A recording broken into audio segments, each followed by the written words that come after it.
Friends, கருவேப்பிலை பொடி எப்படி செய்யுதுன்னு பார்க்கலாம்.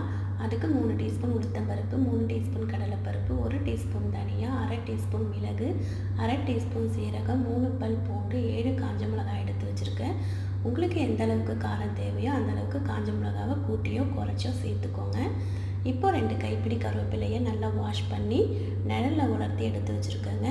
இப்போ ஒரு கடாயில் 1 டீஸ்பூன் நல்லெண்ணெய் சேர்த்து அந்த பருப்பெல்லாம் சேர்த்துக்கலாம். நல்லா பொன்னிறமாக 5 நிமிஷம் வறுத்து எடுத்துடலாங்க. நல்லா பொன்னிறமாக வறுத்தாச்சு, வேறு பிளேட்டில் மாற்றிடலாம். இப்போ அதே கடாயில் 3 பல் பூண்டை நல்லா தட்டி சேர்த்துக்கலாங்க. காஞ்ச மிளகாவும் சேர்த்துக்கலாம், நல்லா வறுத்து எடுத்துடலாம். இப்போது இதையும் வேறு பிளேட்டில் மாற்றிடலாம். அதே கடாயில் கருவேப்பிலையை போட்டு 5 நிமிஷம் நல்லா வறுத்துக்கலாம். தேவையான அளவு உப்பு சேர்த்துக்கலாம். ஸ்டவ் ஆஃப் பண்ணிவிட்டு 1/4 டீஸ்பூன் பெருங்காயத்தூள் சேர்த்துக்கலாங்க. இப்போ இது எல்லாமே நல்லா 10 நிமிஷம் ஆறட்டும். இப்போ மிக்ஸி ஜார் எடுத்துக்கலாம். மிக்ஸி ஜாரில் தண்ணி எதுவுமே இருக்கக்கூடாது. எல்லாத்தையும் அதில் சேர்த்து நல்லா ஒரு கொரகொரப்பான பக்குவத்தில் அரைச்சிக்கலாங்க.